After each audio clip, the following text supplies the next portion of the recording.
Greetings, and welcome to another episode on CapTech. Today we're going to talk about the Jelly Donut incident, a strange but true Ottawa story from the 1990s that a lot of people have requested that I create a video record of. Thank you. So it's essentially 4 players in this game, 2 sets of independent actors, one, myself and Rock, who are Dungeons and Dragons playing dorks, if not doofuses at this time, and Muffin Strobes, who are emblematic of all the popularity that anyone could possibly have in high school. So Muff and his crew rode in an early 90s, late 80s Camaro that was cool as heck, and I had a much less cool 1988 Cutlass Sierra, although I will say that thing could scoot. But, yeah, I was certainly outranked in the cool factor, that's for sure. So here's the timeline of events of the Jelly Donut incident. So, day 1, I believe, I made a funny face at Muff's mom. She's driving by, I thought it was him. He's driving by in that cool Camaro, and then defending his honor, they threw a little chew spit on my car at McDonald's, I believe. That might have been a week later, I don't know.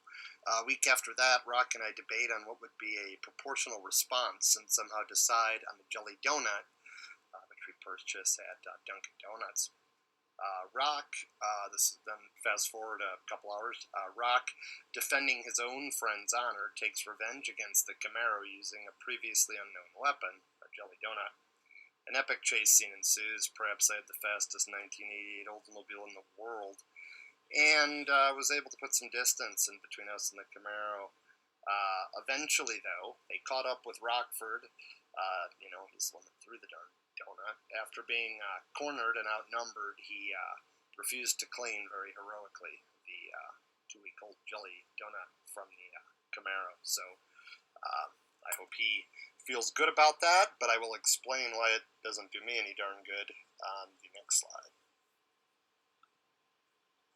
This is a very odd experience because I'd never been to that park where this Jelly Donut incident occurred, like, really before, or much since, at least before I had a kid. And the only time I remember having pastries in my car for the first 25 years was this time, so that's, the first 25 years of my life was this time, so that's weird. What made us choose a Jelly Donut? Was some other recourse considered? I don't know. It's a shame it came to that. Thanks. Epilogue. So you're wondering what happened to the major players behind the Jelly Donut incident. Well, years later, Muff goes on to star in a local band and run a bar bearing his namesake. It is unconfirmed at the moment if his bands have any lyrics referring to the Jelly Donut incident, or if there's a secret dish or drink at his restaurant named after it. For decades to come, I'll get to kind of where I land on it, and even now, Rock knows I'll put up with him because he stood up for me, right?